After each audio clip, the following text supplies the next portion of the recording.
Hola amiguitos, bienvenidos a mi canal. Hoy les explicaré un conte. Es titula La nena va al bosc.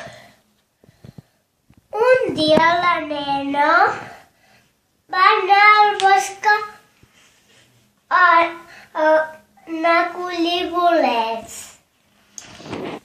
I un dia va venir la seva mare i va dir: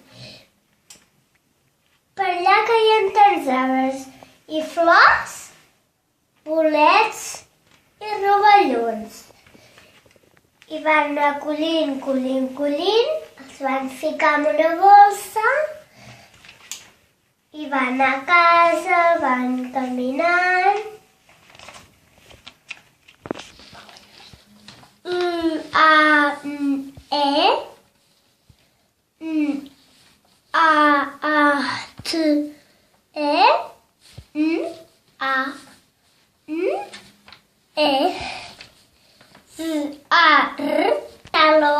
Conte contat, ja s'ha acabat.